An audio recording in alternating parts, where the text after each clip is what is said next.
minutes, we're going to have Representative Yvonne Holley on. She's going to speak for a little bit. And then she's going to introduce Mayor Pete Buttigieg. After that, time permitting, we're going to do a question and answer section. I know a number of you have already sent your questions ahead of time, and we've got those written down. But if you want to submit questions during it, right there on the bottom right, you'll see a chat menu, and you can send it to Ryan Ash. You'll see my name down there, and then we will make sure to get you added into it. But without further ado, I want to go ahead and bring Representative Holley on real quick. And so I'm going to pop off for a second and go grab her, and then we'll get started. Thanks so much.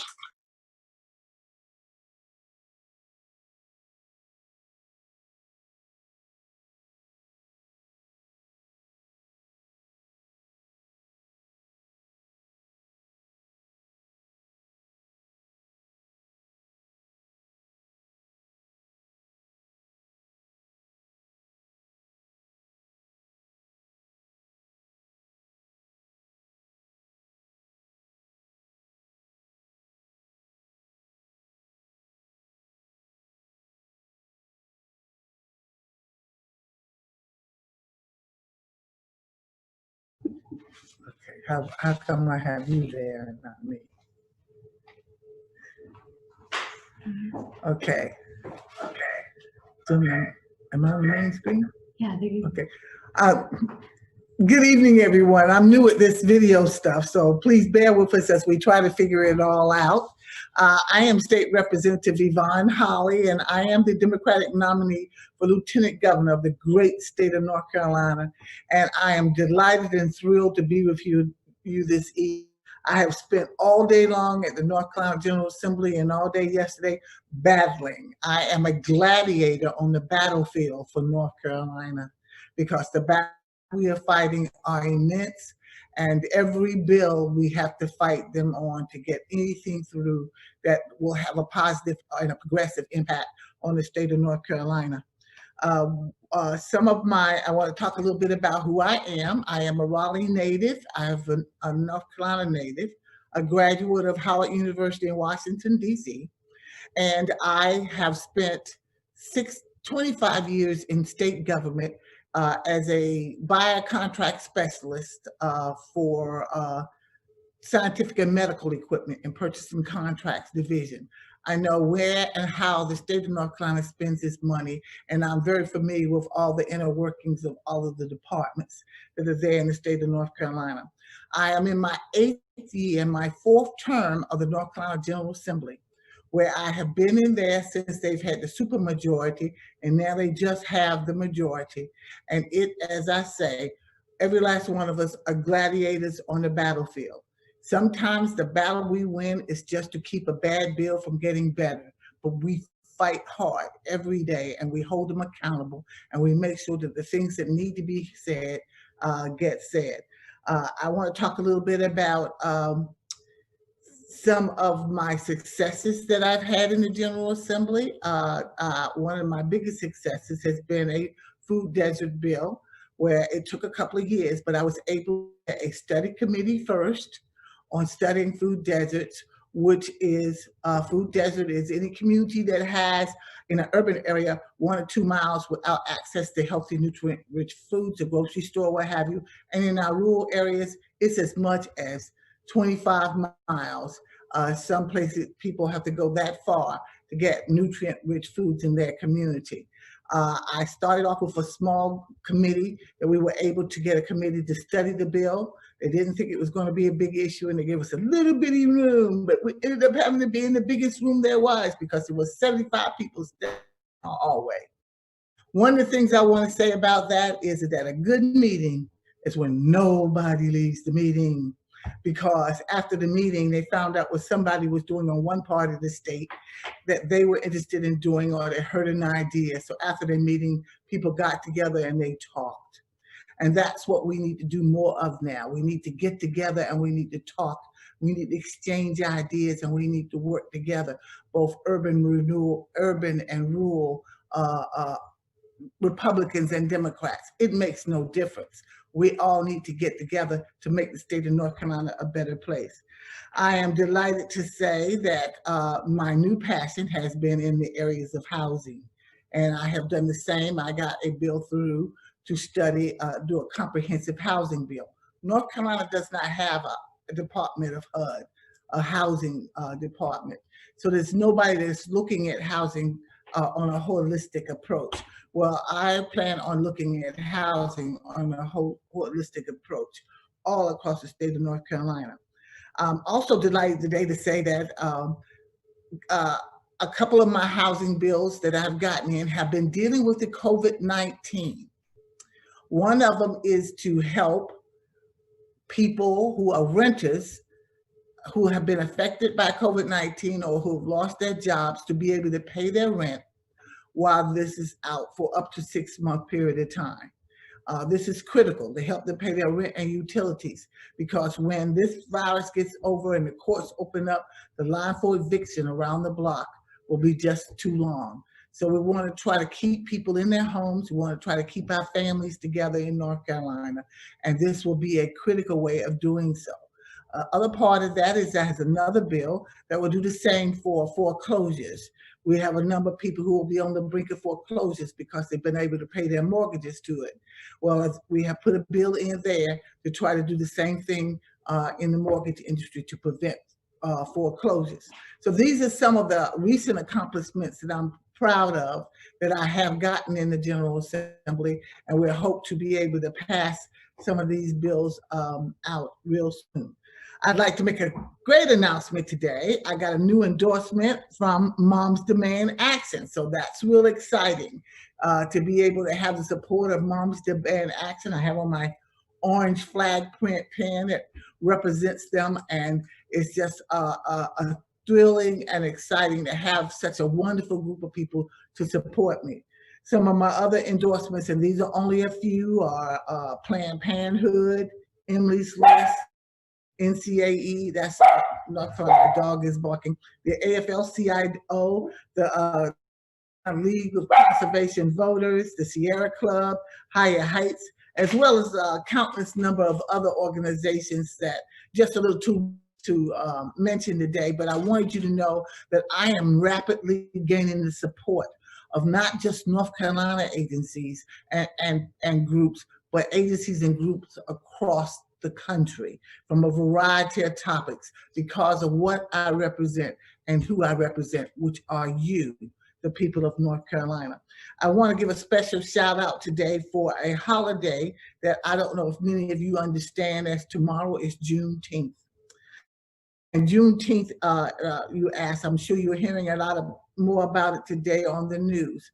But on May 13th, the war ended on May 13th, 1865, and the Emancipation Proclamation was given in February of 1865. But June 19th in 1865, that the last slaves in Galveston, Texas, were finally given the word that they were free. So it took months for it to get across the country. Some of it was because they didn't want it to get across the country, and some of it was the slow process of the times back in that period of time. But it is why so many African Americans are celebrating, because it's the day that we were technically on the books set free. Many people feel we still are not free. And in some ways, we don't have all the freedoms of this country. But that's why I'm running for lieutenant governor, to make sure that everybody feels their freedom of the country. One of the other things I'd like to bring on Mayor is I'd like to explain to you the role of lieutenant governor. Everybody says, well, what does the lieutenant governor do? Well, here in North Carolina, we do not run as a team with the governor. We have had over the years a Democratic lieutenant governor and a Republican governor. We've had a Republican lieutenant governor, which we currently have now, and a Democratic governor, and back and forth. We have not always been together as a team, but we hope that this year in particular, we will have a Democratic governor and a Democratic lieutenant governor, and we can function as a cohesive team. I can back him up wherever I can. So the duties of lieutenant governor, one of the biggest ones is it presides over the Senate, and it's the deciding vote in instances of a tie. Well, right now, it looks like North Carolina, we're working very hard that we will have 25-25. That means that I get to vote out Phil Berger. That will be the first vote I make, and it will be the best vote that I make. I will make the deciding vote in instances of a tie. Even if we end up with maybe one more Republican than Democrats, the moment someone's out, I vote, I get the opportunity to get in there and have a say and place that deciding vote. And that's a critical piece. Plus, I also I will get to do the dialogue. Right now, they cut us down. Just today, they shut the bills down. They tabled motions because they didn't want us to speak out on the floor of the assembly. I will hold the dialogue and make sure that our voices are heard all the time in the General Assembly. Some of the other things that go with it, I will be a key member of the State Board of Education. I will be a key member of the State Board of Community Colleges, which means that educationally, I will be dealing with students from K through community college, which is awesome because I'll help shape some jobs and some things for people who will not or may not want to go on to four-year universities. I will also sit on the Board of Veterans Affairs. I'm sure Mayor Pete will be glad to know that because I will have to say, North Carolina has some of the best military bases in the country, and we have a lot of veterans here, and I will have a say and a part in their upkeep and things that are happening to them. I'd like to move on now, and I want to introduce somebody to you who brought some fresh air to the presidential election. He is a hard worker. He is a veteran. He is a progressive. He is a cutie patootie, if I can say so myself. So I'd like to bring on board Mayor Pete Buttigieg. Well, thank you. I've been called a lot of things, but that's a new one, and I'll take it, especially coming from you. And I want to thank you for the work that you're doing as you walked us through rolling up your sleeves on the floor of the chamber for such important debates that are really about protecting North Carolinians' ability to thrive in this future that we're living in. I'm so thankful to everybody who's on this call for contributing generously in order to make sure that Yvonne Holley succeeds in this campaign. And just wanted to make sure everybody hears why I believe in her so much. We're living at a time where the decisions that are being made right now really will be held to a test. Are they going to comfort the afflicted, or are we going to continue to see the decisions that have comforted the comfortable and afflicted the afflicted, which is the direction that has gone on for far too long on everything from the failure to expand Medicaid to the kind of voter suppression that we're seeing in so many parts of the country. Just take that one example that she shared about the work that she did to make sure that everybody is able to access safe, fresh, nutritious food. A food desert might sound like a theoretical issue until you peel back the layers of why Americans of color, Black Americans in particular, and low-income Americans are most likely to face lethal consequences from the COVID-19 pandemic. And a lot of it has to do with health issues that are associated with living in areas, often areas people have been packed into as a consequence of housing discrimination, that lack access to fresh food. She's paying attention to the issues that make the biggest difference in individuals' lives. The interconnectedness between economic justice, racial justice, safety, health, democracy itself. These are the kinds of the things that are at stake in the debates that are happening on the floor of the chamber right now. I'm also excited to be part of this because North Carolina is such an interesting and exciting state. One of the things that I passionately believe in is that there's no such thing as a permanently red state. I believe that as somebody who has campaigned, won, and governed as a Democrat in Indiana.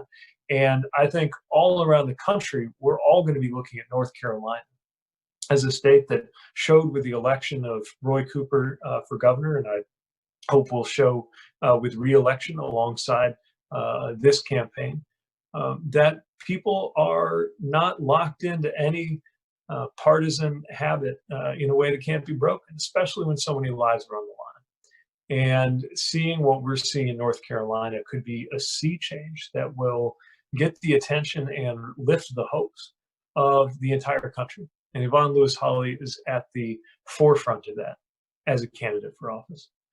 I'm also saying this to somebody who began my own career in a campaign for a so-called down ticket statewide office when I ran for state treasurer here in Indiana.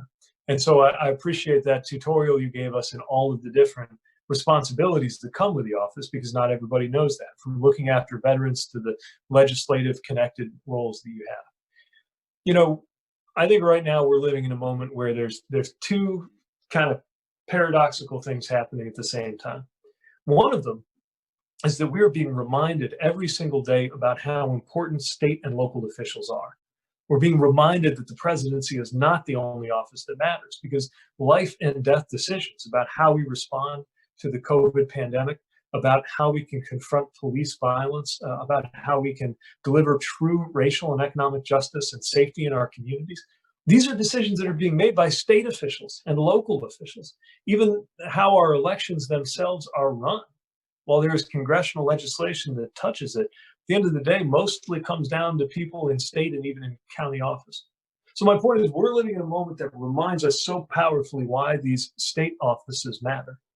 And on the other hand, we're also living in a moment of such chaos, of such noise, of such shocking events, especially what we see happening in the White House every day, almost punching us in the face every day, that there's less attention than there ought to be on those very offices that are being revealed in this moment to be so extremely important. That's why Win the Era PAC exists, because we believe that it's so important not only to elect Joe Biden, the next president of the United States, but to support great candidates who represent America and who will look after our future. And that's what we have right here. And so I know we got a lot of folks online who are going to have questions. I won't let the monologue go any longer than that, but you can call me whatever you like to, because I can't wait to call you Lieutenant Governor Yvonne Holley when you win in November and when we're celebrating. I thank you.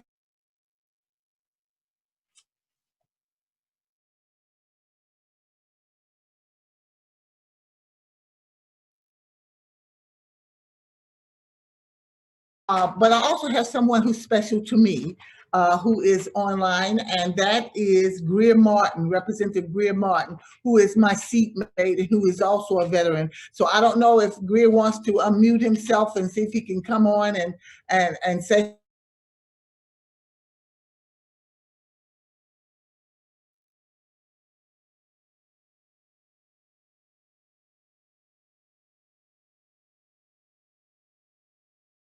A shout out to Governor Roy Cooper, who is very instrumental in bringing the state together and has shown amazing, amazing courage in his opening of the state of North Carolina slowly and gradually to try to keep this pandemic from spreading across our state where it runs rapid in so many other areas.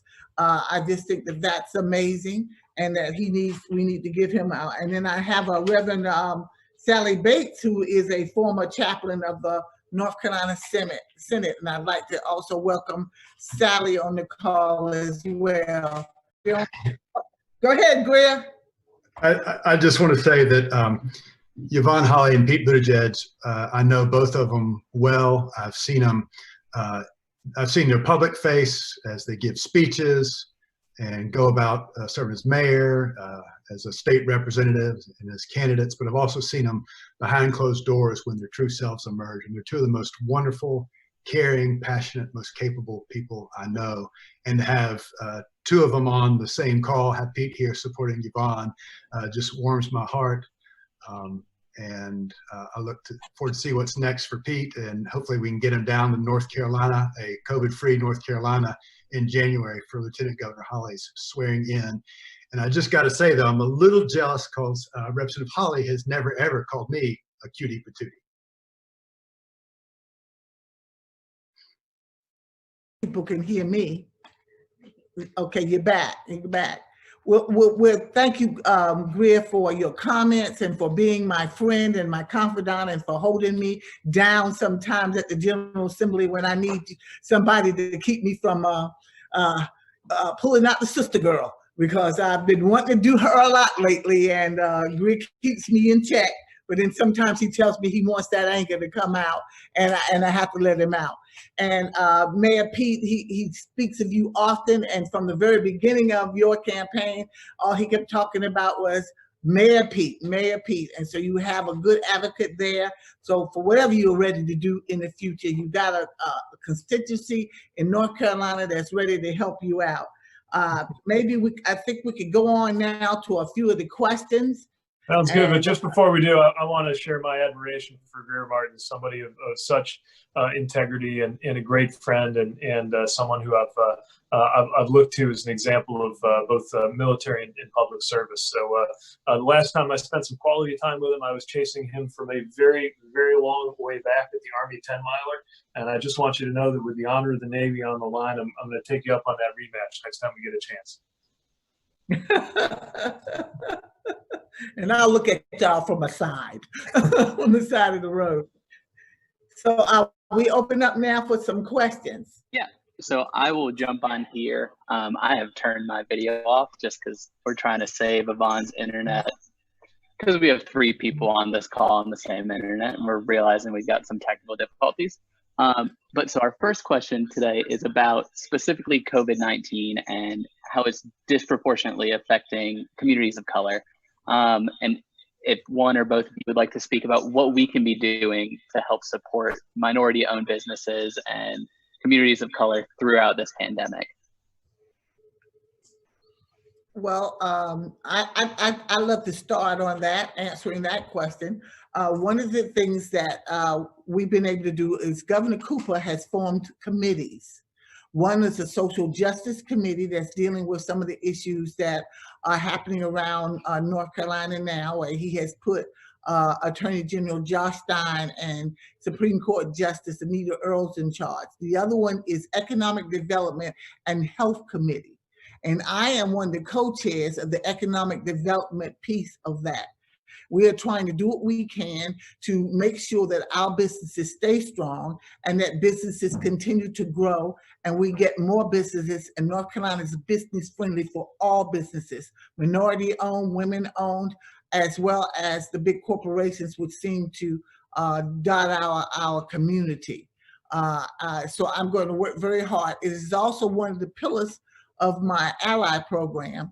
Aside from housing and food security, is wages, job security, and workforce development. Being on the, we'll be on the board of community colleges. I will have a lot to say about job training skills for the jobs that are being brought to North Carolina, and that will help make economic development. I want to make sure that this state gets open and it hires people from North Carolina, not just bringing in 5,000 people, but how about hiring from North Carolina and training our workers here as we bring them into the state of North Carolina. Mayor Pete, do you have any suggestions on this one? Absolutely. You know, this is so important because the decisions we're making about how we emerge from this situation right now, I think, are really the decisions about the future of our economic and political arrangements as a country. And we have seen the way that COVID both exposed and exploited the way that Americans of color in particular are vulnerable in every respect, from being more likely to hold the jobs that have been treated as disposable but deemed essential, to being less likely to have access to healthcare or, again, access even to fresh food and other things that are necessary for health.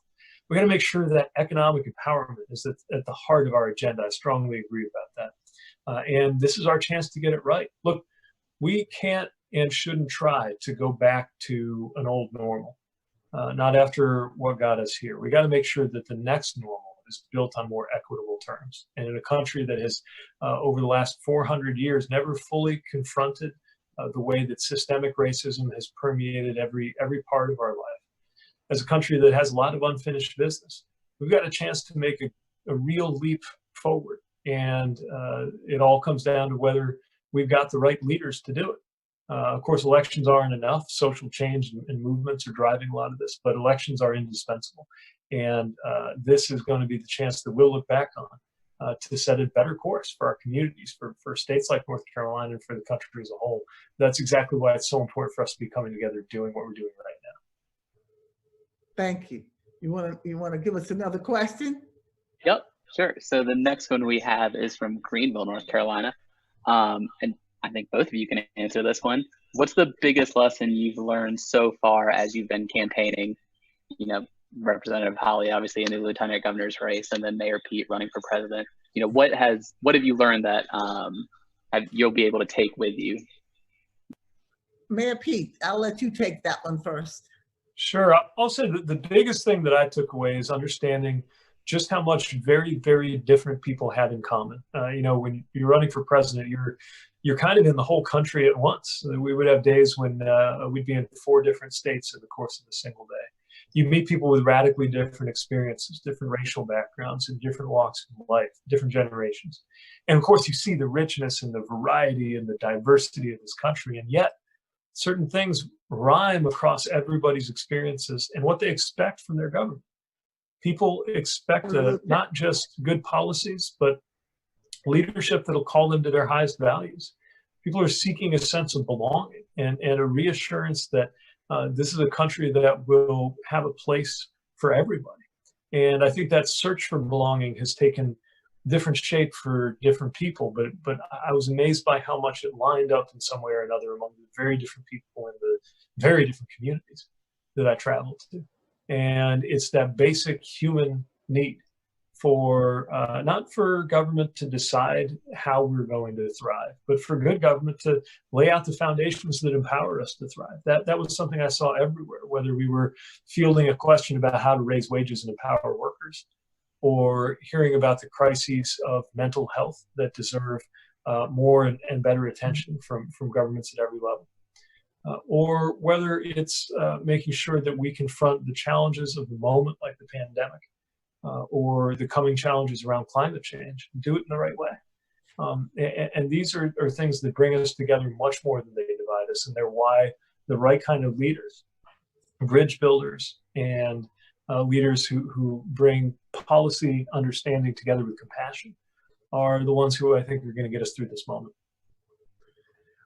Thank you. I so agree with everything you said. I'd like to add a little bit to it.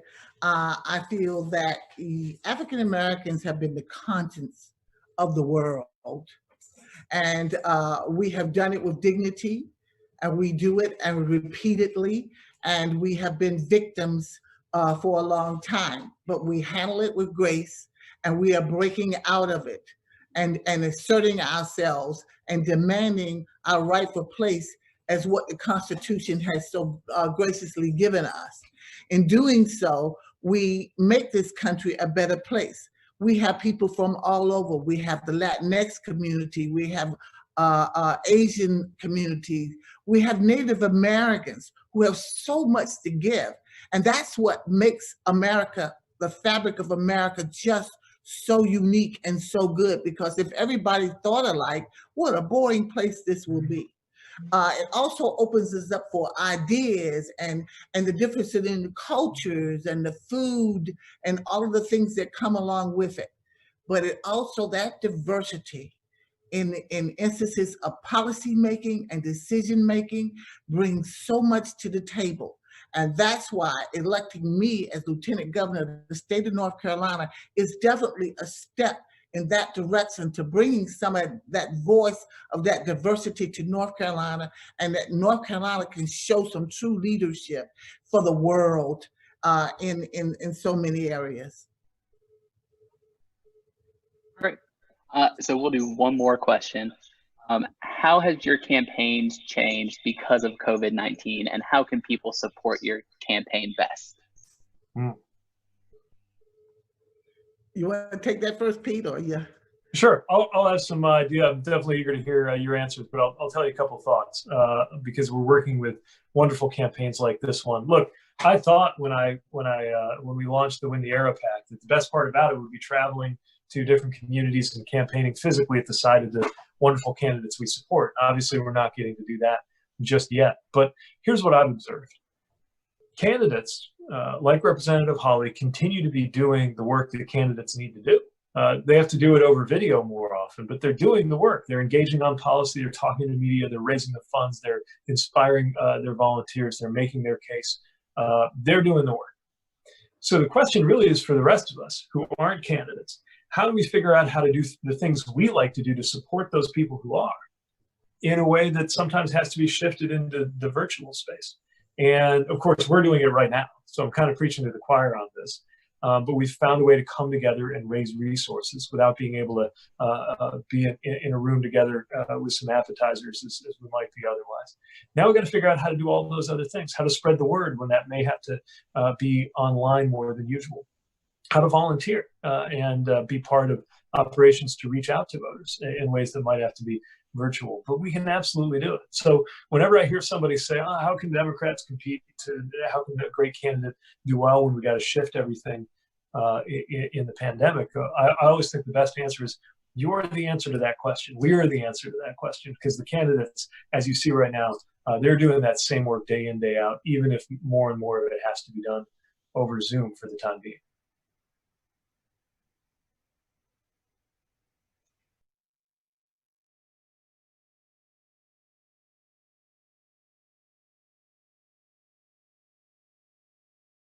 People across the state in areas that I have not been able to attend because of the diversity or not being able to hit 2 or 3 events a night. But I will say that I have had almost a Zoom call or a town hall meeting or a meeting with a different variety of groups across the state of North Carolina almost every night now, and on some afternoons. And it's been wonderful because I'm reaching out and I'm really getting an opportunity to talk more to people. Now, I'm a people person just like Mayor Pete. I think we both thrive on the energy of a group, and I can't wait to get into a room full of people and feel your energy and your love. And it will come, and it will come. But in the meantime, we need to do things like ask you to share the word, ask you to share our energy, to talk about us. One of the things I say all the time, and as a woman, some of you women will understand, when you say, women don't particularly like to be talked about. Well, Representative Yvonne Holley, candidate for Lieutenant Governor, says, talk about me to my face, talk about me behind my back, talk about me to all your friends. If you are able to go out and you go to get your hair done or you go to your church, talk about me. Let people know what I represent and what I'm trying to bring to the state of North Carolina. And one more thing I want to say, I am not doing this because I want to be something. Being Lieutenant Governor is an insignificant job title. I am doing this because I want to do something. I want to make an impact on the state of North Carolina and this country and this world. And I think that those are some of the same motivations for Mayor Pete when he ran for president. And we both share that passion. So as he goes out here, and right now he is supporting candidates like me, and I thank him for it, with that kind of passion and that kind of drive. And it shows his character, that it's not about him. It's about all of us and the messages that we bring. And I want to thank you, Mayor Pete, for being on with me tonight and sharing some of your thoughts and energy. Well, thanks. It's a pleasure. I got to tell you, in days that are very challenging and sometimes put some pressure on even my optimism for where we're all headed. Nothing helps me fill those tanks like being with you and the fantastic candidates we're supporting. So I know how hard you're working in your current role in the chamber as well as in your campaign statewide, and I'm so thankful that you stepped forward and glad for your leadership. And it's going to be a good day when we're coming together in November to celebrate your victory.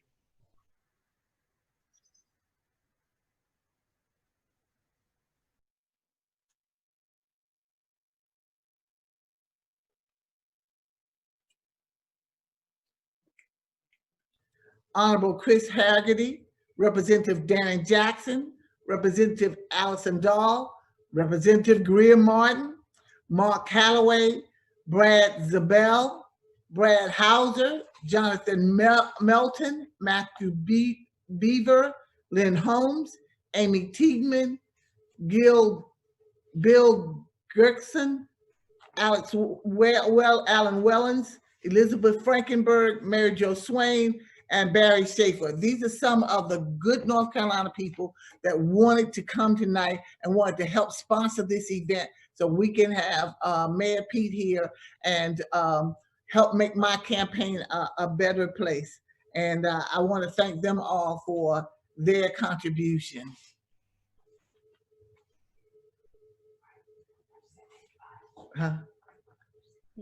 I want to thank you so much. I also like to say it's still not too late to make a contribution. You know? I must do the ask. I'm telling you, they're telling me that you always must ask. We cannot do this without funding. We cannot do this without money. It costs to run a campaign. Because we're not able to get out as much, media will be more important now than ever before, and media costs. You know, somebody says, well, what about yard signs and things? I am $7,000 away from my goal for the end of this month. Help me break that goal.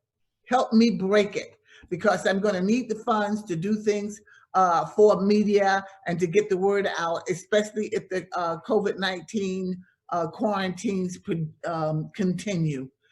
So it's going to take a little bit of different kind of politicking, but one that I still want to do with my heart and my passion, and I want to be able to talk to you like this through different media outlets.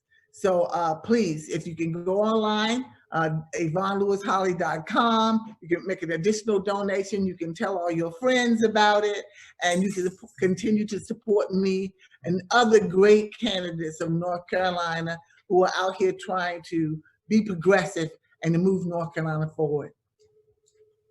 Thank you. And thank you, Mayor Pete. My Cutie pleasure. Patootie. Thanks for all you're doing. Great seeing Cutie you. Patootie. That's an old saying. I'll try to wear it well. You too, babe.